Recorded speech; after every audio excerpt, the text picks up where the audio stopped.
வேமுலவாடாங்கிற ஊர்ல வம்சேன்னு ஒருத்தர் வாழ்ந்துட்டு வர்றாரு. அவருடைய மனைவி பேரு கமலா.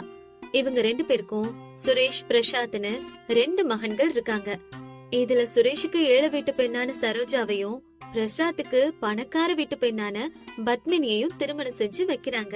இப்ப புது மருமகள்ங்க ரெண்டு பேரும் வீட்டுக்கு வர்றாங்க. மருமகள்களா, நீங்க ரெண்டு பேரும் நல்ல நேரத்துக்கு இந்த வீட்டுக்கு வந்திருக்கீங்க. பூஜாரிக்கு போய் நீங்க ரெண்டு பேரும் உடனே விளக்கேத்துங்க. சரிங்க அத்த. அம்மாடி பத்மினி, உன் கையில என்ன வச்சிருக்கிற? இது அம்மனோட தங்க சிலையத்த. நான் எங்க வீட்டுல இருந்து இத கொண்டு வந்தேன்.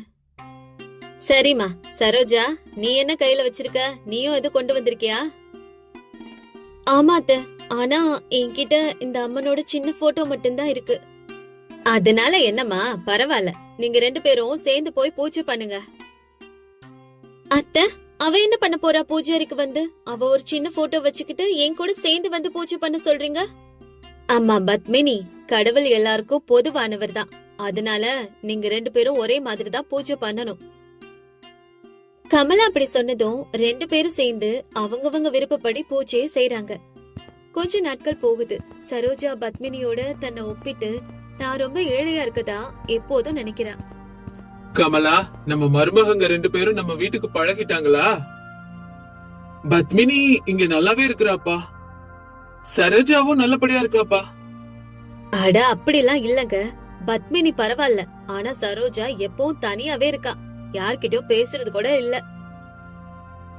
என்ன சொல்ற கமலா? ஏன், என்னாச்சு? என்ன பிரச்சனை? அதுதாங்க எனக்கும் ஒன்னும் புரியல. நான் அவகிட்ட 10 வார்த்தை பேசினா அவ ஒரு வார்த்தை தான் திருப்பி பேசுறா. சுரேஷ், நீ ஏதாவது அந்த பொண்ணுகிட்ட சொன்னியாப்பா?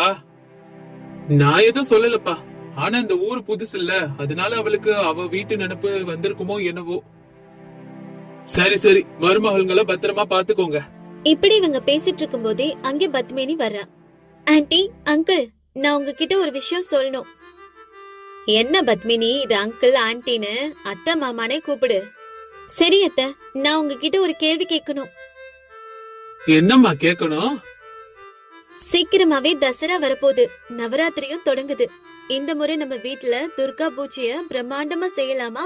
பெரிய சிலை, லைட்டிங்ஸ், பெரிய மைக் செட்ஸ் எல்லாம் வச்சு கோலாகலமா செய்யலாம்னு நினைக்கிறேன். ஓ, யோசனை நல்லாதாமா இருக்கு. ஆனா இதுக்கெல்லாம் நிறைய செலவாகுமே. அவ்வளவு பணத்துக்கு நம்ம எங்க போறது? நீங்க பெர்மிஷன் கொடுத்தா போதும், நான் அதெல்லாம் பாத்துக்கிறேன். சரிம்மா, உனக்கு பிடிச்ச மாதிரியே பண்ணு. ஆனா அத்தை, எனக்கு என்ன தோணுதுன்னா, நம்ம இவ்வளவு ஆடம்பர